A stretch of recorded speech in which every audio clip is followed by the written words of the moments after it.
So agriculture, pandemics, epidemics, viruses, what is the relation? And today I just want to ask some questions, and I don't claim to have all the answers to the questions, but I do want to lay a foundation before I ask questions so that these questions kind of make sense. And you can start thinking about, okay, how do I answer these questions based on these truths, based on these facts, okay? We're sitting here in a forest because I believe that a forest is an answer to a lot of these questions. So obviously I have a bias, but I don't have the answer, okay?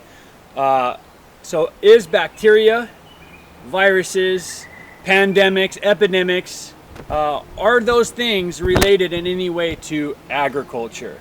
That's the main question today, and that's what we want to find out. So first, let me lay a little bit of a foundation with soil life. Is the soil life in any way related to our own gut bacteria? And I think we've established that, and most people know that it is. So in agriculture, we have changed our soil structure over the entire planet from a predominantly fungally dominated soil to a predominantly bacterially dominated soil. And the question is, does that have anything to do with the viruses and the pandemics that we deal with? Even dating back all the way into the 13th century and everything else, did that have anything related, the things that we were doing as humans have anything to do with viruses and bacteria? Okay, so in a forest like where we're at now, even though this is an invasive species forest for the most part, there are some native trees in here, but they are predominantly fungally dominated. Okay, so as the forest starts to drop its woody growth and the leaves and everything, the mycelium in the soil breaks it down. Okay, and so the mycelium is the dominant structure, and they actually regulate what goes on in the soil. When we cut all it down and we till the soil, it changes that from a fungally dominated soil to a bacterially dominated soil. And so the regulation of the plants and the soil life and the fungi changes, right? So we've drastically altered the soil, right? And we've already proven, we all know, it's common knowledge that what is in the soil is also in our bodies, in the microbiome, okay? And that's so key. We already know that. We know that, we need these probiotics and everything else, to get our gut microbiome healthy again. But we're still continually destroying the very soil life that we are so desperately reliant upon, and then asking, why is this happening? Okay, so when we move from a fungally dominated soil to a bacterially dominated soil, we remove the main regulation for the soil life and for the pathogens. Things like viruses and everything else, they're no longer regulated in the system that we are a part of. Quick disclaimer, I use the word creator, I use the word creation, I use the word design. It's not to give you my, beliefs, spiritual beliefs or anything. I use those words mostly because I think it is fitting for us as humans to realize that we are not the creator of this planet.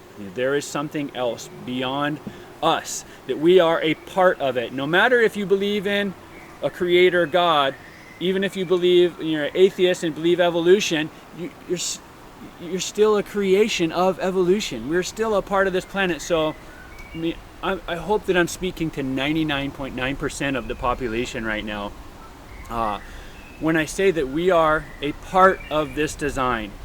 And if we get prideful to the point that we remove ourselves from the design, we remove ourselves from what we are a part of, there's going to be repercussions. There's going to be consequences to that, right? So we can look back into agriculture, right? Is agriculture in any way related? Well, let's go down that road. When we remove the fungally dominated soil by destroying the permanents, right, we now have a bacterially dominated soil. Now we're continually tilling over and over and over again to plant our annual crops, and that changes the soil life even more. It creates anaerobic layers within the soil, and now we're heavily reliant upon synthetic fertilizers, synthetic pesticides, fungicides, herbicides, all these things to keep these plants alive, because they're no longer within a system that has been put there by design, right?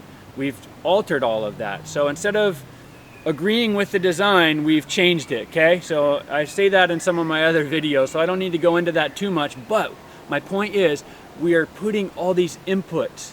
We need to keep our design going, what we want going, so much that we got to put all these inputs and these chemicals and everything else. In the animal world, is the same thing. We put all these inputs, these antibiotics, right? We know that with bees. It's a huge news issue. We have colony collapse disorder. Why are all these bees just disappearing, right? So these are epidemics and pandemics that we might be dealing with right now as humans, as a species on the whole entire planet, but they are issues that have been going on for generations and for decades and centuries and thousands of years, right?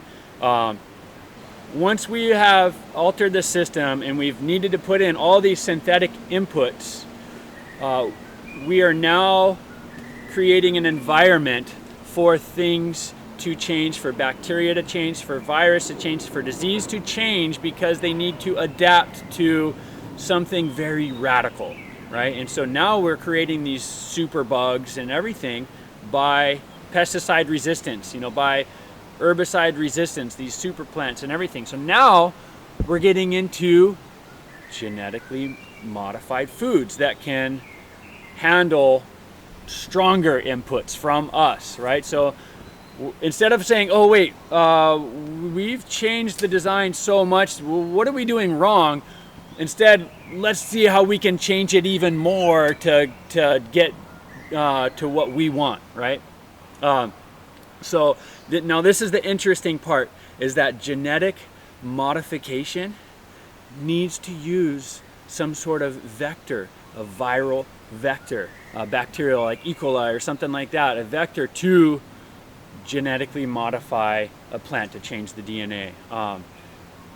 And so here's another question that I don't have an answer to. Obviously I have a bias, but is genetic modification in any way related to the pandemic that we are dealing with today? We seriously need to look at that, okay? So we're so reliant upon this monoculture system of genetically modified crops now. Where do we go from here? We've seen what goes on with plants and the disease and the viruses and everything that they get when we go to a monocrop system, when we change the permanence, right? We've seen what happens to the insects, like the bees, yeah, right? The constant problems they have when they're put into a monocrop system. And now as humans, we are creating a monoculture of humans, right? And we wonder, what's going on? Well, look at the way we design our homes, our communities, our cities. Where do we involve the design of our planet within that? I don't think we do very much, and I think we really need to rethink all of this.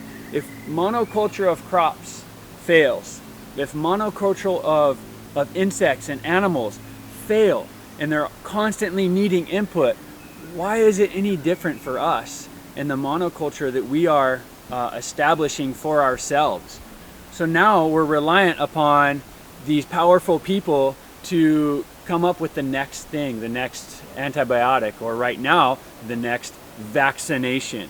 Why do we need vaccinations to begin with? And do we need to rely on these powerful big people to save us? Or do we just need to humble ourselves and realize that we need to get back to the design of the creation that we live in, right? So that's my main question.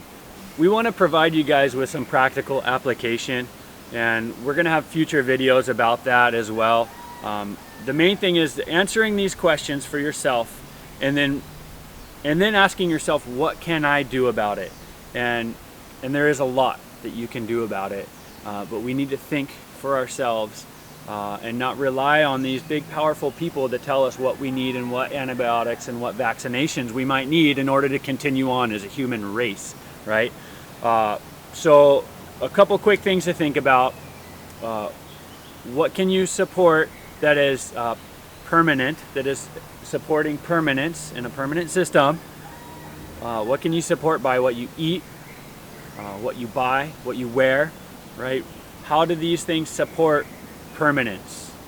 And we want to provide some practical application, but what I want you guys to do is give some feedback on ways that you can help make change and help bring back permanent agriculture systems that don't destroy the very thing that we are reliant upon, which is the design of the soil and the design of everything that we're supposed to be surrounded by. So give me some practical applications and we'll keep this going. Thanks, guys.